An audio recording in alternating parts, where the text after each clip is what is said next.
And we're back with our last session together with Photoshop CC, the complete guide. Let's think back over what we've done. We've spent a month together. In the first week, we started talking about starting from zero, where if you haven't even launched Photoshop before, you get a little bit of an overview. We got into some of the absolute essentials, like Camera Raw, where I hope I can finish 70% of my images in one screen. Then we got into selections, layers, layer mask. We progressed into week 2, where we got deeper into adjustments, both tonal and color adjustments. And we started getting into retouching and blending modes. The third week, we headed into filters and a lot of other features. One of my favorites, though, is smart objects. They can completely change the way you think about Photoshop. And so lots of great features. Then this week, we've been doing a bunch. We've been learning all about advanced layers, advanced features, automation tips. So what's left? Well, it's our last day, so what are we going to spend it doing? Well, we're going to talk about troubleshooting and just some general advice. Because not everything will always work the way you expect it to in Photoshop, as you probably learned the first day you started using it. So we'll talk about what can go wrong and how might you troubleshoot your way through something so you can get it to work. And so we're going to jump into Photoshop, spend as much time as we can there. So here we go. And I'll actually have to use my iPad here to read my notes, because otherwise I will skip little bitty things of troubleshooting. Because I've been using Photoshop for well over 25 years that it's been out. And that means that I'm so used to doing all these little things, there are little parts I can forget. And so I will be referring to my notes, hence the glasses. So when we talk about just working in Photoshop in general and about troubleshooting, first, why don't we talk a bit about general advice in Photoshop as far as how I think. We'll review a little bit of what we've done this week as far as building up, like combining a few of the features we've used in the past. And then we'll kind of wrap up with more of the troubleshooting. And so here we have an image. And what I'd like to do is just talk about my general mindset in Photoshop in how I think about getting an image from its original state into something I really, truly like. And so in this case, I was in the Galapagos Islands, and I saw this iguana, and what I noticed was the tail of the iguana bending around, kind of mimicking the shape of the edge of this area. So I actually got down on my stomach, and with a fisheye lens is what's causing the horizon to become bent, I captured this. And you got to be careful, because these little guys, they spit salty spit. And so, but he held still for a while. Let me show you the end result, though. If this is the before, this is the after. Now, when you see the after, right after staring at the before, it feels like the iguana sitting there is kind of odd, because you're comparing it to what you saw before. Had you never seen the original, if you look at this image, just ask yourself, where does your eye go first? Well, a lot of people, when they see the original picture, if I don't describe it and I just put it up there as if it's nothing, they don't even see the iguana. They just see, oh, it's an interesting picture, you know, and then after a while they might notice it. But in the after, there's no ignoring it.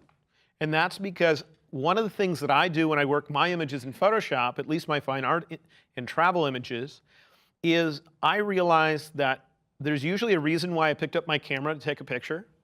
Something in the scene attracted my attention, and when that happens, my eyes kind of block out other ideas, and they don't notice all sorts of other details. But when I show the same picture to somebody else, they're not interested in the same things as me. And so therefore, usually I like to give them a little bit of help to kind of encourage them to look where I want them to, and oftentimes, more importantly, to not look in areas that I find to be unimportant. And so I do a process that I just call directing the viewer's eye, and that's usually where I modify my images so that I really try to almost force the people that view them to look where I wanted them to. and to ignore the stuff that I thought was unimportant. So let's look at a few of the ways that that can be done. I'm not going to actually adjust images to show you because we've already talked in all the other lessons about what kind of adjustments we can do, how they can be applied, and all the features. So now we can talk just a little bit more conceptually about them. So in general, I find my eye is usually drawn to either the brightest or most colorful area in a picture. And so when I think about where I want somebody to be looking in my photographs, I think about what is currently the brightest area. And if it's not where I want them to look, is there any way I can influence that? I can possibly brighten my subject and darken what used to be the brightest part of my picture. Doesn't always mean that my subject's going to become the brightest area, but at least I'm going to think through it. The other thing is I'm attracted usually to colorful areas. And so I will end up going in and making sure that either my subject has a good amount of color in it, or more commonly, that the surroundings don't have as much color. And in this particular case, if you look at how much blue the water was above the iguana here, the reflection of the sky and all that water, that's something where when I look at this image, my eye is attracted to all the blue and all the detail, and it runs around here, and then I notice, oh, there's an iguana sitting there. But in this version, do you see how toned down those blues are? So my eye isn't as excited about those colors. Instead, it's searching for something of interest, and it looks for it in detail and color.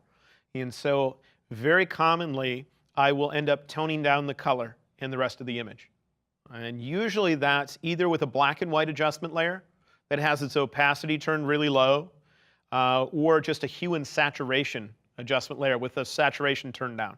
And I'll just turn it down and say, well, when would I actually start noticing, realizing this has been done, versus just not realizing that anything's been adjusted? And I try to get it to that point where I'm like, this is the most I think I can get away with before somebody might say, wait a minute, there's something been done. Now this image, you would notice that that guy's really standing out only if you see the original picture, I think. Otherwise, it just looks like, wow, yeah, he's standing there and he just happens to look quite different than his surroundings. So let's look at some other images. I'll show you a more stylistic, it's kind of an older image that I did from Route 66. This is an HDR image where this is back when HDR software, HDR is when you merge more than one exposure that varies in brightness, was at its very basic stage. That was like 10 years ago. Now the software is much more sophisticated. It's much easier to get a photographic looking end result. And this is more back when you got things of more of an illustrative nature, and when HDR was more of a novelty, where people overused it, overpushed it. But let me show you just the part where I'm trying to direct your eye. So if you look at this image and just think about what's the first thing you look at. My guess is each person might have a slightly different answer. Some would say the cool broken glass. Other people would say, well, the steering wheel and something inside. Whatever it is, I think it's going to vary. So let's see how I could end up influencing that. For me, when I looked at this, the first thing about the image that I simply didn't like, I didn't want you to be looking at, if I remember correctly, was on the dashboard. Just below the dash, there's this area of just a bunch of clutter and gear under the dash. And so the first thing I did was tone that down and make it less colorful. By making it less colorful, you see the difference? I made it so it was most likely of less interest, because I find most people are attracted to bright, colorful things. And so if I want my viewer to be less attracted to it, I'm usually going to make it darker and or less colorful. So in that case, I ended up going a little bit darker and a lot less colorful. Then the next thing was the glass surrounding this. I felt my eye really wanted to explore it and wasn't going inside as much, inside the truck. So I find that the more the color varies in an area, the more time it takes to take it in. You know, if there's blues and yellows and oranges and all these colors, it takes a little longer to process it. And the less an area varies in color, then your brain can just kind of get it, where it's just, there's not much to interpret. So on this outer glass, I didn't want you to spend as much time on it. And so I didn't want to have the variation of I can see a reflection of a truck here of a different color, the hood's a different color, there's blue up here and so on. So I did a tinted black and white on that to bring it down to kind of one color. And that's more of an obvious technique where it looks like tinted black and white, but the moment I did, at least for my brain would look at the glass for a moment and say, yeah, broken glass, but then it would be interested in the areas where it varies in color, which is the interior. And I don't know if your brain does the same thing or not.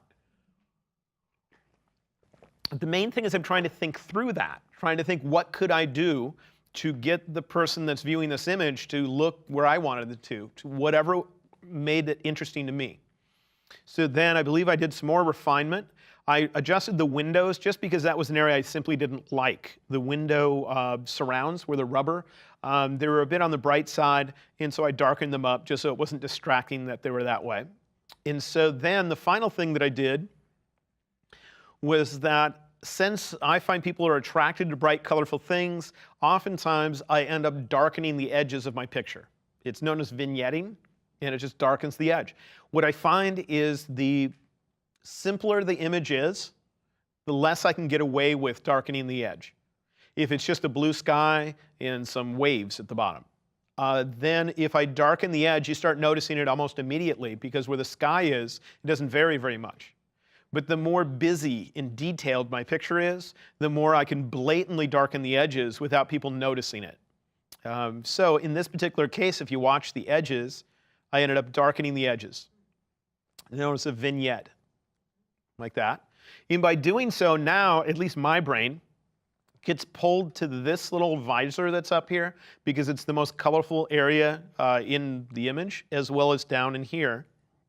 And I get pulled through the broken glass mentally. I don't know if it's doing the same thing for you or not, but the main thing is I'm thinking through it. I'm trying to think, how will someone else interpret this? Because if I don't, then you're letting them be free to interpret it however they want. And some people are interested in the weirdest stuff. They'll be like, oh, the only thing I cared about was the texture in the dirty window or something. And I'm like, well, that's not why I picked up my camera. And so therefore, I'm not really giving them my vision of what was there. And so this is just how I somewhat use Photoshop to do this. Now, this isn't the actual layered file that allows me to show you how it was done. But so now let's look at a few other examples where I'll show you kind of how I structure my documents a little bit and how we've used some of the features we've already spoken about to do some of this. With this particular image, I wanted to show you how I occasionally structure a document, and that is if you look at my layers panel, at the very bottom of my layers panel is my original picture. It originated as a raw file, and you can tell that it is a smart object because of this icon right here. We had an entire session about smart objects. If you haven't seen that one yet, you can go back to learn more about it. But if you have a raw file and it's opened as a smart object, you can double click on that bottom layer. It'll send you right back into Camera Raw. And this is done with an older version of Photoshop so that the adjustment sliders are actually called different things over there. But we can still get an idea of what it looked like from beginning to end. I'm going to go to this side menu on the right and choose Camera Raw defaults to see what it would look like if it had never been adjusted before. You see the difference? So that's my original. That's what my camera captured. Now, when I look at that, my eye explores the surroundings, the area that's detailed in the doorway. And I notice the kids, and I glance at them for a second, and then I start exploring all this detail around the edge. I'm not sure if that's what your eye does or not. But what I wanted your eye to do is to look at the kids and think of these monks and see the surroundings as a nice accessory to it, but not the primary thing to explore. So in Camera Raw, if I choose undo, I'll see what my end result was. This is as far as I got it in Camera Raw, which is quite a ways. But when you look at this version of it, now when you think about what do you look at, well, I spent a lot more time looking at the two monks that are there. And I believe the reason why that is because my eye is attracted to bright, colorful things. And so I made sure that the area where I wanted my eye to go was where it was bright and colorful. In that anything else became darker, less colorful. Now, this is as far as I got it here in Camera Raw. When you're in Camera Raw, if you're just opening the picture for the first time, instead of editing a smart object like I am right now, in the lower right, you usually have a button that says Open Image. If you hold down Shift, it changed to Open Object. And that means it would open as a smart object, which is how I opened it here. Just so you're aware, I'm not sure if it'll show it to me right now or not, but there's some text at the bottom of my image down here. And if I click on that text, it'll bring up some settings. In one of the settings right here, this would make it open as a smart object by default. That would be the default behavior. Then you'd have to hold down the Shift key to open it as a normal layer instead of as a smart object. So therefore, the button at the bottom would say Open Object always, unless you held Shift. So that's the default. The way I got to this is at the bottom of the Camera Raw window, there's a line of text that's underlined, and I clicked on it. I'll click Cancel there to get back to this. Then I didn't have the masking features built into Camera Raw to do what I next wanted to do, which is to get you to have fewer distractions if you were to look away from the subject. So let's see what I ended up doing to adjust this. If you look at the top of the image, I can see some yellow, a little hint of yellow in the very corner and a little bit of yellow here. Well, your eye is drawn to color and to brightness. And so even that little hint of yellow is something where your eye will most likely flick up there just to see what it is. And so I had an adjustment layer called Hue and Saturation, where I lowered the saturation and I painted it in just up there. So do you see how the yellow is being lessened?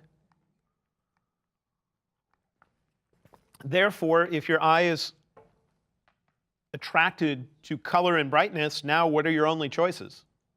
The monks, right?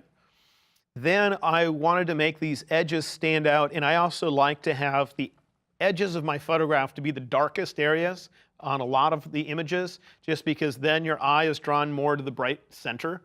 And in this particular case, I did a curves adjustment layer, and I darkened and look at the edge of the photograph. Do you see how that really darkened it up? And it just tried to make it so the interesting stuff is concentrated a little bit closer to the middle, and I try to make it so the least interesting part of a lot of my images are right around the edges. Then the final thing that I did to this image is at the very top, and it's really hard to see right now, but up here there's a little bit of areas that are brighter than their surroundings, so the top one just darkened the very top edge. If I turn it on and off, you might be able to see at the very top edge. And so if you think about what the original looked like, with the original, that one, when I looked at it, my eye explored the wood, and that was the primary thing that I did. I just jumped all over the wood. But in the after, my eyes go to what I was interested in as a photographer, the reason why I picked up my camera. And the stuff in the surroundings, I chose to put these two monks there to have something interesting along with them, but I didn't want it to distract from them so much. And I felt that I was able to accomplish that, but only through my vision of what I can do in Photoshop. Does that make sense? So that's kind of how I think about Photoshop a bit. And so let's look at another example that I think we've shown you before, but at least I can show you. In this image, when you look at it, just think about, where does your eye go? My eye looks at a blatant trailer that's in front of me, and then it starts jumping around to flowers, to chair, and then the trailer's in the background, and it keeps exploring. Look at my end result and tell me where your eye goes. You know? It should, I hope, go to the trailer, the flowers, and the chair. That's what I was interested in. So if we compare it to the original, part of it is what I call weeds be gone, which is pull the weeds out of my photograph. And the weeds are the things that I didn't care about at the time I took the photo, and I might not have even noticed at the time I took the photo. But I know if I present the photo to someone else, they have totally different interests to me, and they're welcome to look at anything, and they're going to start looking at all that stuff. So I ended up retouching out the trailer on the right, the trailer on the left, and this little red hose. And I wanted the area for you to look at to be the brightest part of the photograph. So in this case, I put a texture over the background. And what did that texture do? It made it so the color in the background didn't vary as much. And if you make it so there's not as much varied color, it doesn't take as much time for your brain to kind of absorb the contents that are there. And I usually find it takes more time for me to interpret where the color varies a lot. And so I made it so where the subject of the photo is, where I wanted you to look, is where the color varies. And it's also where it's brightest and most colorful.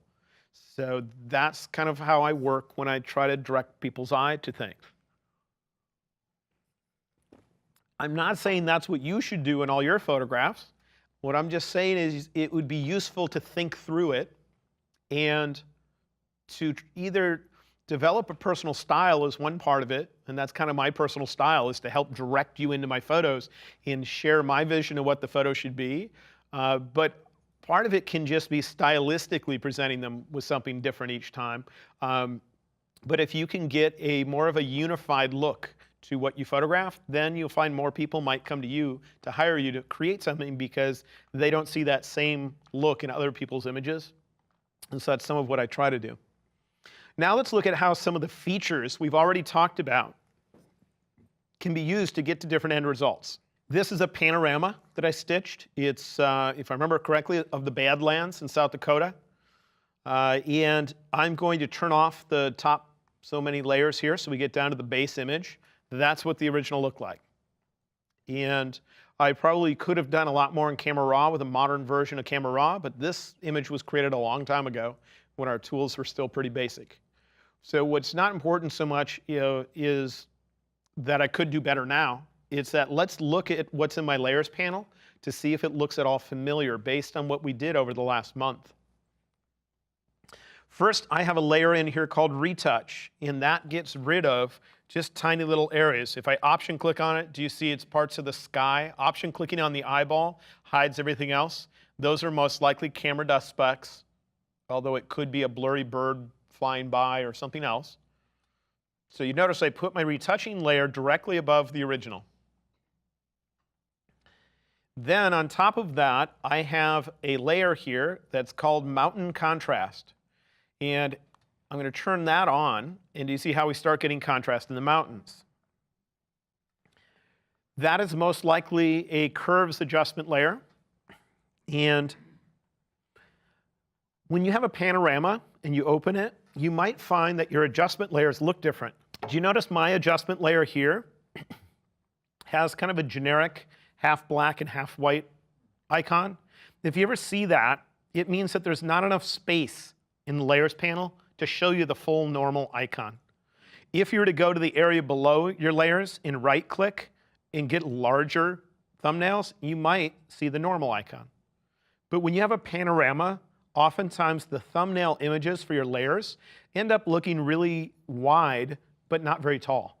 And when that's the case, this icon might not look normal. Instead, it will show you the generic adjustment layer icon. Okay? But that's a curves adjustment layer. When we did curves adjustment layers, the majority of the time, did I not add 2 dots to a curve? And they represented the brightest and the darkest areas of the part I was concentrating on. Well, if I double click on this curves adjustment layer, I don't know for sure that it's 2 dots, but I'm assuming it is. Do you see 2 dots? I mean, there's always 2 dots to begin with in here on the ends, but you see them down here. And so that means I clicked on the brightest and darkest parts of the mountains most likely, and I adjusted it. Looking at what we have here, I made the darkest parts even darker. And that also caused some bright areas to get a lot brighter. The next layer up is actually a folder full of things, and it's full of adjustments. So let's turn it on, and then off, and you see the difference. Well, let's see if we can figure out what's in there to see if it's anything we've experienced before. At the bottom, I have a layer called Mountain Contrast. Oh, that's the one we already turned on, sorry. Below that, or above that, I have one called Sky Contrast. So watch what happens to the sky when I turn it on. Do you see it change?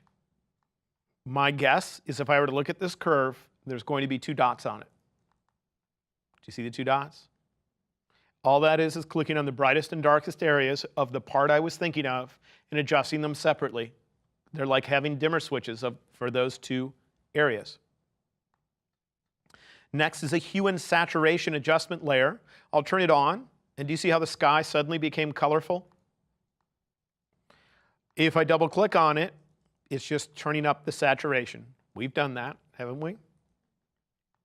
Then I keep building the image. Here's a curves adjustment layer I'll turn on. Let's see what it does. It's adjusting the brightness of the sky. If I double click on it, it's usually 2 dots. Whichever 2 areas I was thinking of in brightness, in fine-tuning them.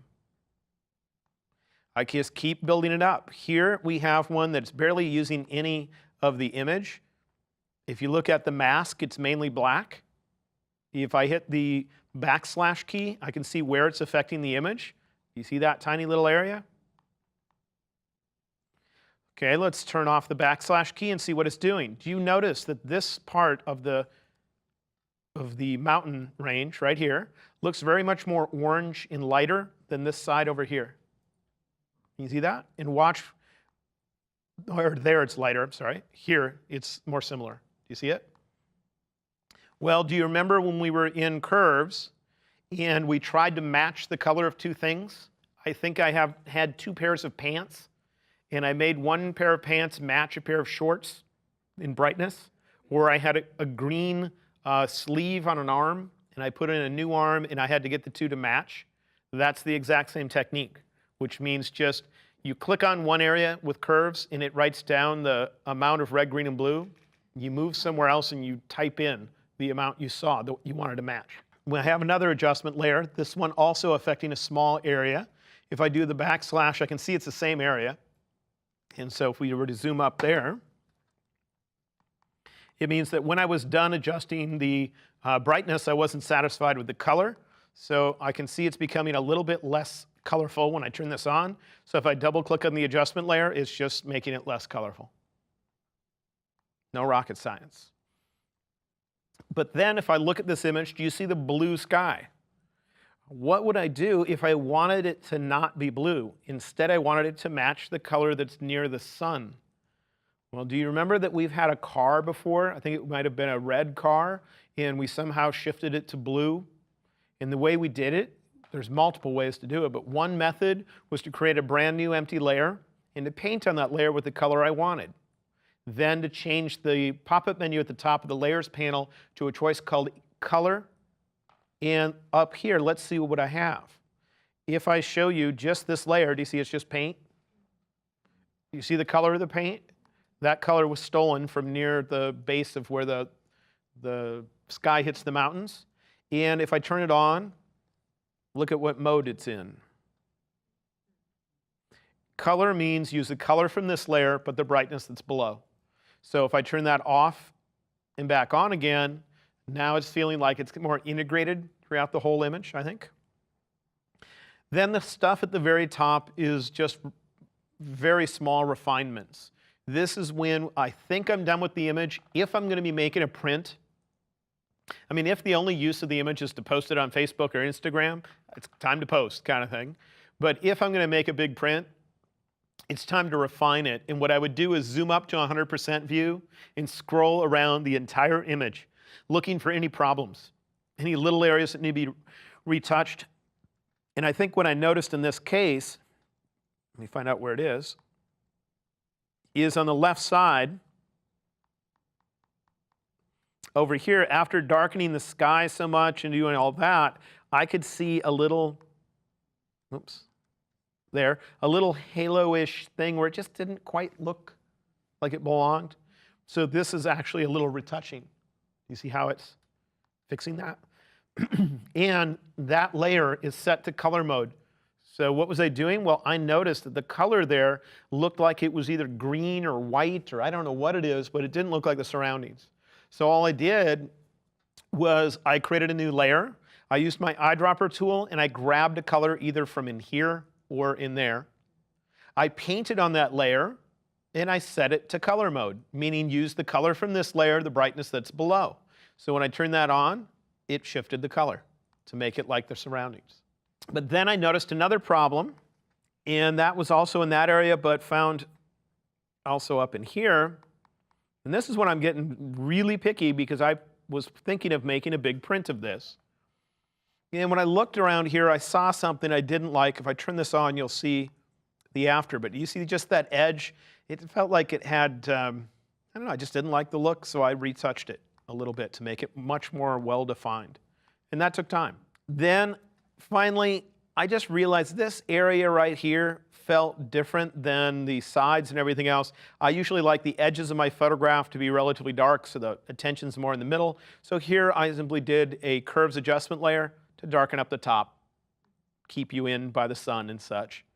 And if I double click on that one, anytime you see all the different colors in different positions, that means I did the same technique we used to make a pair of pants match a pair of shorts, where we click on one area where Photoshop measures the color, and we use curves, and we type in the numbers, the RGB numbers from another area. So all that means is I clicked on this area near the top of my image, and the numbers I typed in were either similar to here or maybe here to get that to shift.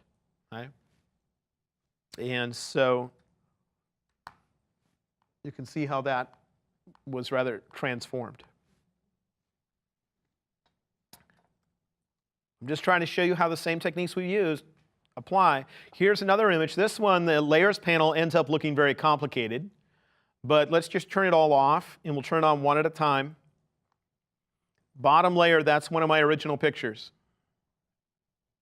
With that original picture, what I ended up having is these guys were taking a break in really tall grass, so all you could see is their antlers. But they would move around every time that I would take another photograph. They'd be looking slightly different directions. So you can see here, they're looking in a different direction, like this guy's looking over at me, and then there's a slightly different direction again, and so on. So I just took more than one photo, and I decided to combine them together to get the best expression of each of these animals. So here's my bottom layer. I decided to retouch out one of those guys, like that. Okay, that could be something like content aware fill or something similar. And as a replacement, I plopped another one in from another photograph. And I masked it so that we're only using that area. If you want to see the mask, it's just that piece. But then when I did that, I noticed the colors just weren't exactly the way I wanted them. So if I turn on this adjustment layer, you'll see you have to look at the base. Look right in here and compare it to here. And look at what I did there. Do you see it getting more brownish stuff? That's the same technique I showed you before to make a pair of pants match a pair of shorts, which means you click on one area and then you grab the numbers from the other area to get the colors to match. Then I came in and put another one of these in, right there on the right side, and I did a similar adjustment because if you look at the base of that, it's not as yellowish as the other two. So I have another curves adjustment layer, and if I turn it on and off, do you see it change? Each one of those is clipped to the layer below. See the down pointing arrows? That's to say that it's only affecting that one layer.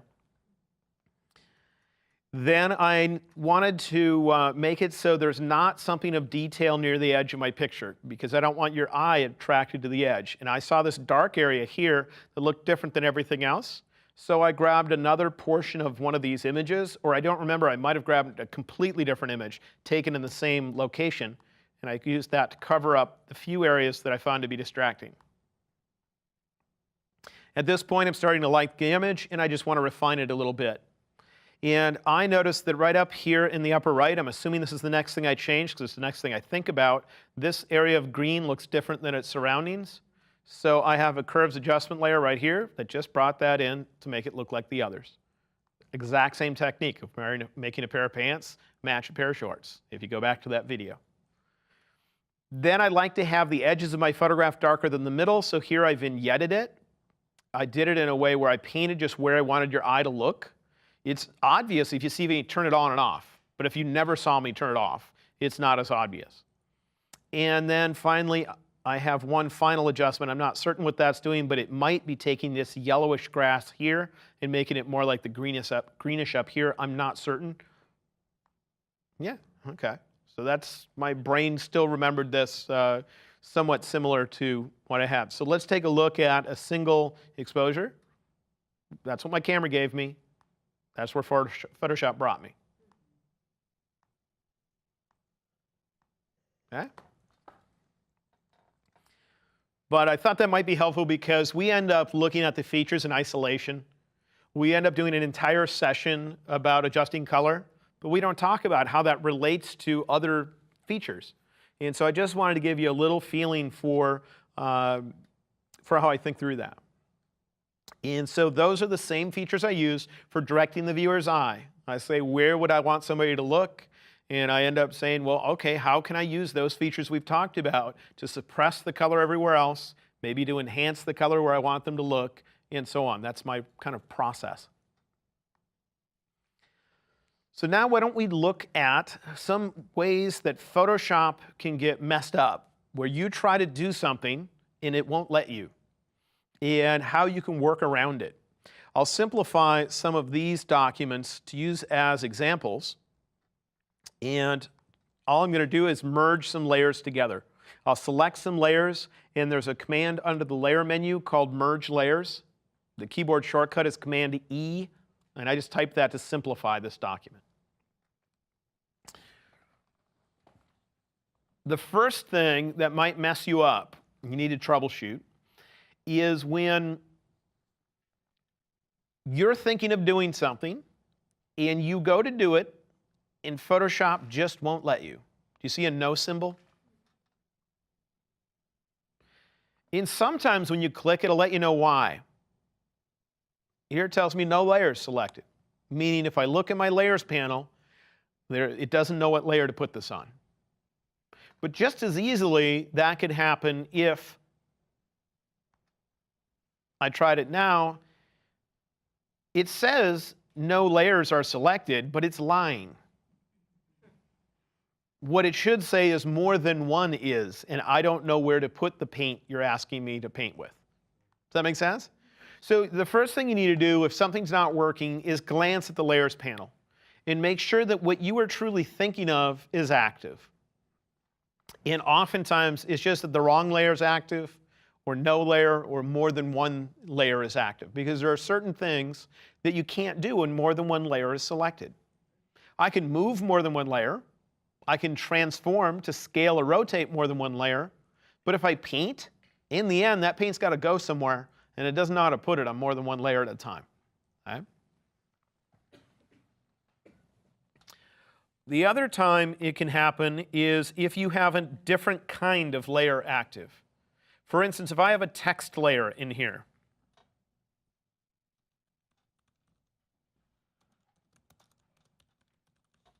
let's say I have a tiny little copyright notice in the corner of my picture.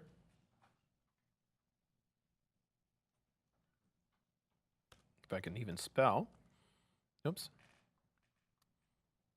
And it's down in the corner somewhere. I can't see it unless I zoom in on the picture. So I don't know it's active. But now I try to paint on the image, or I try to come up here and do an adjustment. Why are all my adjustments grayed out? Well, because you can only adjust layers that contain pixels. Pixels are things you can change. You could always use an adjustment layer, which goes on top and affects everything underneath, but I can't directly adjust a layer full of text. It's just the content needs to be full of a solid color, and the way I change the way it looks is change the colors in there. I can't do that.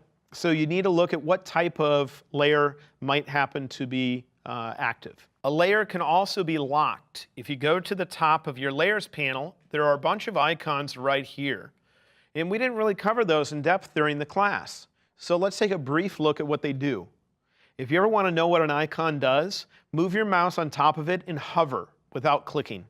You should eventually get a tooltip that tells you what it means. So that means lock the areas that look like a checkerboard on this particular layer. And that's useful if you want to fill the areas that already contain something.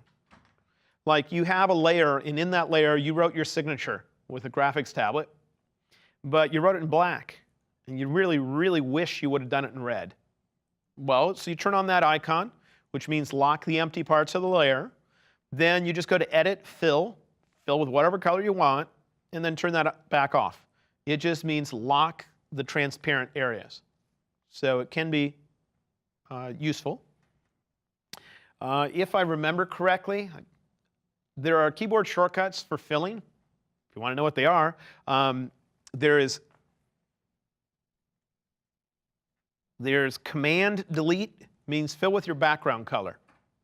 That's Control Delete in Windows. And there's Option Delete, which means fill with your foreground color. That would be Alt Delete in Windows. If you want to use that feature that locks the empty parts, add the Shift key. Shift, Option, Delete. Only fills the parts that already have information. We could do months long of Photoshop tips. I'm just throwing in a few so that you get some extra. Then other things we have up here, that ends up locking the empty parts. This one locks the actual pixels that make up the layer. That means you can't change the contents of that layer. You can't paint on it, you can't adjust it. There's a lot of things you can't do. And that can be useful if you always have your original picture at the bottom, and you might accidentally forget to create a new layer before you do retouching or something like that. And as a little insurance policy, you might come and tell it you want to lock the pixels that make up a layer. Now in this particular case, this layer doesn't contain normal pixels. It's a smart object. So some of those lock symbols might not be available, but this one contains a normal picture. It's not a smart object. And so I can come up here, and with this, I can lock the image pixels, which means just lock the content that's already on the layer. Oftentimes it's a useful thing to do with the very bottommost layer to make sure you don't accidentally change it. If that represents your original picture, then it forces you to do what some people call non-destructive changes by putting them on the layers above. The other things in there is this one will lock the position of a layer. And anytime you turn on one of those symbols, you will find a lock symbol over here on the right side, which will indicate it's locked. But if you're trying to move something and it won't let you, it might be that that's turned on. We do have others. This one here is going to relate to a feature related to creating user interfaces or websites that we didn't cover during this class, called an artboard. But if that's turned on, it could mess you up. And then finally, this one on the far right is lock all. And that's what I might decide to do to the bottom layer, lock all, so it can't change it at all. So that's one thing that could mess you up if you didn't realize that one of your layers is locked. The bottommost layer in most images is locked because it has the name background. And if you need to unlock it, just click the lock symbol that's found on the right edge of the layer. Another thing that can mess you up when you're trying to work is if you're trying to paint on an image and you expect your paint to show up on that picture, and you paint and you don't see any white showing up on your picture. You got to look in your layers panel to see what's active and know that the little brackets around the corners will indicate, is a layer mask active or is it the actual image itself? And so often you might be thinking about the layer mask and assuming your paint's going to show up there, but you didn't realize that you just happened to switch between two layers and those little bracket things moved over there. So you've got to glance at what you would like to have visible.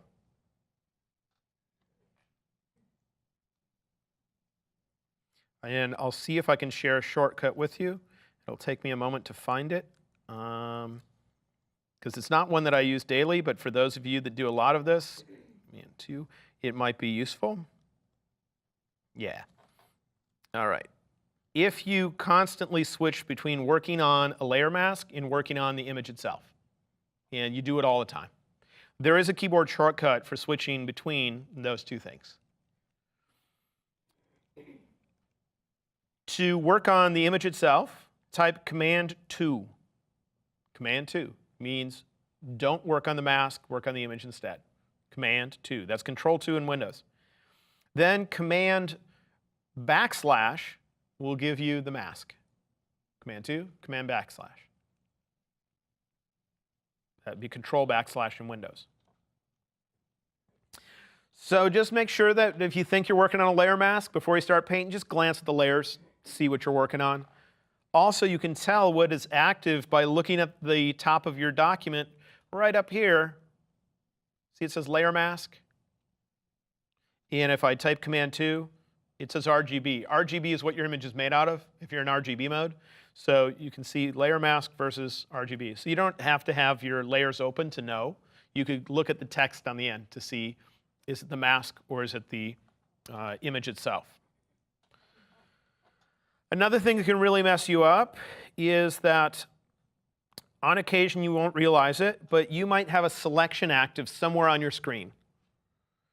And oftentimes what happens is either you accidentally click when you're trying to move your mouse across your screen and you select a tiny area like I happen to have right now, right there. Or you make a selection and then later on you zoom up somewhere where that selection is off the edge of your screen. And you just don't realize it's there. Whenever you have a selection, the only area of your image you can change is the area selected. So you might be trying to make a change over here, but it won't let you because it would only let you work on what's selected.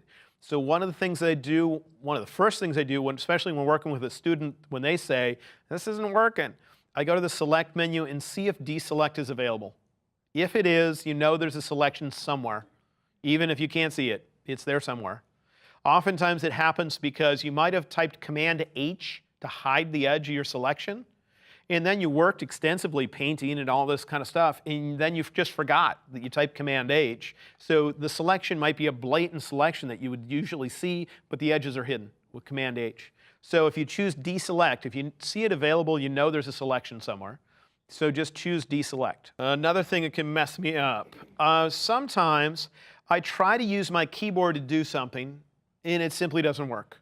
Right now, I'm trying to change the size of this brush by using the bracket keys, which always works. It's not working. Well, that means that usually the reason for that is because something on your screen has what's known as focus. When you click on a place where you could type in text, it's known as having focus. And it will remain having focus until you're done typing in whatever's there. And at the moment, if you look at the top of my screen, the setting called opacity has focus. So if I type right now, that's where I'm typing. And I just didn't realize that I'd clicked up there. So that now when I'm typing those bracket keys, it thinks I'm trying to enter them up there in that field where I usually put a number, and it's ignoring what they usually would do. So how do I get out of that? Well, I might not see the text field. It might be so small or on the side of my screen that I don't notice it is somehow selected. So what I do is one of two things. I can either hit escape, and that aborts what I was just doing, or I can press return or enter, which means accept the number that's in there. Escape or abort. Right? So if you ever find that your keyboard shortcuts just aren't working, especially things like changing brush size, hit escape or return. Or heck, hit them both. And then try it again and see if it works, because most likely whatever text field was active is suddenly going to be inactive. Same thing can be true because you happen to have made a selection somewhere and you're typing Command T to transform it, rotate something or do something, and then you just ignore that and it's over on the side, and you try to do something else. I want to change my brush size, or I want to switch to a different tool, or do whatever it is, and it won't let you. Well, hitting escape would abort that, or hitting return would finish it. So escape or abort is always a good thing if things just seem to be a bit locked up, because you just might not realize that you're in the middle of something that Photoshop needs you to finish before you do more. This is a common one. If you ever, by chance, bump the letter Q on your keyboard, Q turns on a special mode that's called Quick Mask mode. And when I'm in Quick Mask mode, it thinks I want to paint on my picture to create a selection, where when I paint with black, a red overlay shows up on my screen. When I paint with white, it takes away from that overlay. But if I don't have a selection active at all, and I type the letter Q, it doesn't look like anything happened. But then suddenly you might realize that a lot of features aren't available, all the ones having to do with color, because you're working on something that's a black and white thing. It's a quick mask. It's made out of black and white. And you might realize that when you do certain things, it just doesn't seem to make sense. It doesn't react the way you want. So you can't see it on my screen, but if you're on a normal computer screen, you usually can, and that is at the bottom of your tools panel, way down below your foreground and background colors. You can almost see it. Right down here would be an icon for Quick Mask. And if I type the letter Q, you can actually see it turning on and off, even on my screen. But it's being cut off because when we do the video for Creative Live, we artificially make the screen smaller in a way that cuts off Photoshop's interface at the very bottom of the Tools panel. But what I would do is, if you notice that just stuff is not working out, it seems like nothing that relates to color is available, and the things that are available don't seem to do what I expect them to. Just glance down there and see if that Quick Mask icon is pushed in. And if it is, click on it, turn it off, or type the letter Q. That does the same thing. Another clue that you might be in Quick Mask mode is if you click on your foreground color and choose a color, like bright red, and when you click on OK, you don't get a color. It's a shade of gray. That means whatever's active right now is something that can only handle shades of gray. You're either on a layer mask or Quick Mask is turned on. Of course, you're not ignoring that. That makes you look more intently. It's just like when we passed around the stick drive today with the files for class, I had a folder on there called "Do Not Copy This," and I bet you 6 people opened it and started looking in there, you know. Same kind of thing when I say ignore this. But if you attempt to apply a filter and you find that that filter, like in my case, Filter Gallery, or some of these other filters like Smart Blur down at the bottom, will just be grayed out. Lighting effects is grayed out. If whatever filter you want isn't available, I would go to the Image menu, choose Mode, and first see if you're in any unusual mode up here.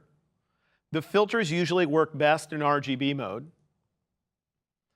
But then down here, you have 8 versus 16-bit. And we have a whole bonus video about what that stuff means. But know that all the filters work in 8-bit, and a few of them don't if you're in 16-bit. So if you need a particular filter, if that's really important, and you're in 16-bit, you might need to switch to 8, because then when you go to render, now lighting effects is available, whereas before it was grayed out. So see what mode you're in, and see what bit depth you're in. As far as the mode goes, if you ever download an image from the internet and open it, you might find that all sorts of features in Photoshop don't work. And if that's the case, I bet you that image is in a mode called indexed color. Indexed color is a special mode mainly used for the internet. It's used to reduce the amount of information your image is made out of. And you're going to find it anytime you open a GIF file, GIF, which is what a lot of company logos are on the internet. If you do that, you open it up, just nothing seems to work in Photoshop. Change from indexed color to RGB. Then everything will become available. I teach on cruise ships as part of what I do.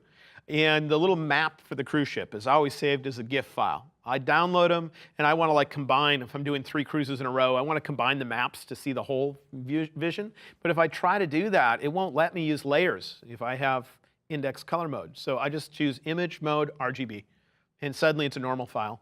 If you ever try to open an image in Adobe Camera Raw, and it won't let you, I bet you the file has layers. Camera Raw can't work with those layered files. It doesn't know how to read layers. So you'd have to flatten the image or use a different feature. Just so you know, in Photoshop, you can go to the Filter menu, and there is a filter called Camera Raw Filter. We didn't use that. But that would give you the same adjustments that you usually find in Camera Raw, but can be applied to any layer you have in your Layers panel. So if you just wanted to open that image, you could click on any layer you want, go to the Filter menu, choose Camera Raw Filter. If you're trying to use any particular tool and it doesn't act the way you expect it to, then there's a good chance that the options and the options bar across the top aren't set up to what you expect them to be. So if the tool's not acting the way you want it to be, go to the far left of the options bar where you see a copy of the tool's icon and right-click on it.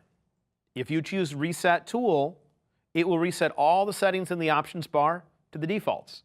And therefore, it'll probably start acting normal again, because you just might have had a weird setting in there.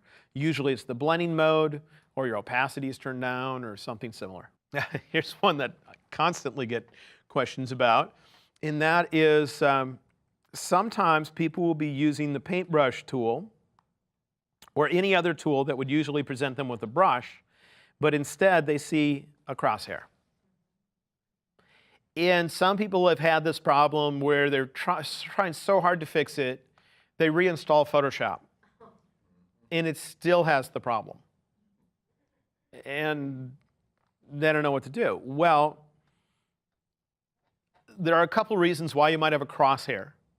The first one is if you happen to have a brush that is larger than your screen, meaning it usually happens when you're zoomed up really close like this, and you just happen to have a brush that would be larger than your computer screen. Then it's only going to show you where the center of the brush is, because otherwise it would show you nothing, because the big circle that mentions your brush would be outside your screen. But the second and more common reason is if you hold down or just press the caps lock key on your keyboard. Caps lock gives you a precise cursor. And so if you press caps lock, you get a crosshair with your painting and retouching tools. Doesn't matter if you reinstall Photoshop, if caps lock is still turned on, you're still going to have a crosshair. Okay? Now, on occasion, it still gets stuck in that mode under no fault of yourself. Just Photoshop gets tired and sticks on it. And on occasion, you'll need to reset your Photoshop preferences to just clear them out, to kind of wake Photoshop back up. You can reset your preferences when you launch Photoshop. At the moment you launch Photoshop, you have to hold down 3 special keys on your keyboard. The keys on a Macintosh are Shift, Option, Command. So that means you click Photoshop to launch it, and immediately start holding down those keys. And then Photoshop should bring up a little window that says, would you like me to reset the preferences? And you say yes. But on fast computers these days, the kind that have SSD drives built in, you got to be so fast it's crazy because it launches so quick. On Windows, that would be Shift, Alt, Control that you'd hold down. Can you push the keys before you launch the Photoshop? Not usually, because your operating system has different uses for those keys. So for instance, holding down Shift, when you click, and then if you click again, it's just going to select and then deselect that particular thing. Shift means toggle, is this selected or not? So it depends. I don't know, on Windows there's a small chance you can, but on the Mac, if I have those keys held down before I double click on Photoshop, it thinks that I'm not double clicking. It thinks I'm doing something else because those keys have other meanings. But you can try just in case. There's also a physical file on your hard drive that is the preferences file. And if you can find out where it is on your hard drive, you could drag it to the trash when Photoshop's not running. Then when it next starts up, it will realize there's no preferences, so it'll create a brand new preferences file from scratch. But I can't think of exactly where it's stored. I'm sure you could Google it and somebody will tell you. All right. If you create an image in Photoshop and you end up using Lightroom to manage your images, and you find that that image will not show up in Lightroom, what you should do is go to your Photoshop preferences. And in your preferences, I bet you it's under File Handling, but if it's not, it'll take me a minute to find it. There's a choice called Maximize Compatibility. And I'm looking for it. Let me know if you see it, because it's not, yeah, here it is. Maximize PSD, that means Photoshop file format. In PSB, that means Photoshop Big, meaning if you make massive files, you might be forced to use that. File compatibility, always. That's what I have this set to. With default settings, when you save a Photoshop file image, it will ask you each time you save, do you want to maximize compatibility? But there will be a checkbox that says don't show again. And I always turn on don't show again. And I tell it, yes, I want to maximize compatibility. That has to be on when you save your images in Photoshop file format in order to make them show up in Lightroom and in a lot of other programs. And the reason for it is the Photoshop file format does not have to save within it a flattened version of your image, meaning a version that doesn't have layers. It doesn't have to do that. It can save only the individual pieces that make up the layers. And if you try to load that file into a program that doesn't understand layers, it doesn't know how to read those individual pieces and make the composite or the final result.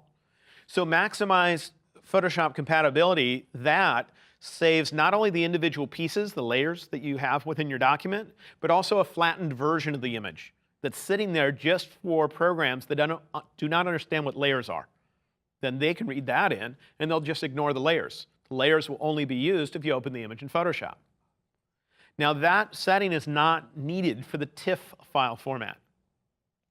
The TIFF file format, by default, always saves a flattened version of your picture within, and then it's optional to have the layered information in there, but it always has the flattened version, so there is no maximize for TIFF. It's always got that piece in there. Otherwise, if something doesn't show up in Lightroom and you saved it into a folder that has already been imported into Lightroom, then in Lightroom, in your folders list, if you see the folder sitting there, you know you've put a file in there from Photoshop and it's not showing up, right-click on that folder in Lightroom. And there will be a choice called Synchronize Folder. Synchronize Folder means compare your hard drive to what Lightroom is showing to make sure they're in sync.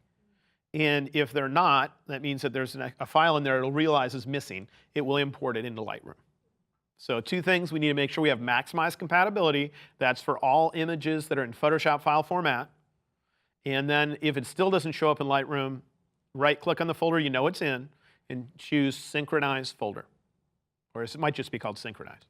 If you ever get an error message that says your scratch disks are full, that means your hard drive is full. And Photoshop is trying to use your hard drive to keep track of what you've been doing to your picture, and it run out of space, and so it won't let you do any more to your picture because you want to be able to undo things, and in order to undo things, it needs to remember what your picture used to look like, and it's doing that in a little file that it calls the scratch disk. If it says your scratch disk is full, the first thing that I would do is empty your trash. Whatever files are sitting in your trash, you've already decided that you want to get rid of, so clear that space. That'll clear a little bit of space. Then another thing you can do is in Bridge, I think it's in Bridge, there's going to be in your preferences, and it'll take me a moment to find it. It might be in my, somewhere in your preferences, right down here, under Cache, there is a choice called, so I went to Bridge, I went to the Bridge menu and chose Preferences. In Windows, it'd be under the Edit menu. And in the section called Cache, click this button called Purge All Cache Now. When you browse folders using Bridge, it stores some information so that if you revisit a folder later, it doesn't have to take the time to read all those files to figure out what they look like and create the previews. So it caches them, meaning stores them. And that can take up some space. So if Photoshop is totally out of space, it says scratch disk is full, we need to do something to free up space on our hard drive. So we've emptied our trash. Now I've gone to my Bridge preferences and I click that button. That's going to make it so now Bridge is going to clear out some space on my hard drive. It's going to also make it so when I next revisit a folder, it'll take a little bit longer for the images to show up because it's got to remake the cache. Then in Photoshop, go to the Edit menu. There's a choice under Purge. And this is where we can purge our undos, or this just means our last undo, if the last thing we did was huge. I have a 40 megabyte image or something, and I just duplicated the layer, and it wants to be able to undo that, so it stores all that in memory. I could purge my very last undo. Or I could purge all my undos by purging history. Had I copied a huge picture, the place it gets stored is the clipboard, and I could purge my clipboard. I haven't copied anything, so there's nothing there right now. Or I could purge all, and when I purge all, that means there's just less information that Photoshop needs to keep track of in that scratch disk. So now you're hopefully going to be able to complete what you're doing. The worst time to have scratch disk is full happen is when you're done and you want to save your picture. And now there's no space on your hard drive to save it. So you're like, what can I do? You know? That's when you empty your trash, you purge the other things. You go looking on your hard drive for all the junk you don't need, and you throw it away, empty your trash, you know, whatever it happens to be. there are a bunch of little tricks we can use related to that. Here's one of those if you want to mess up a coworker.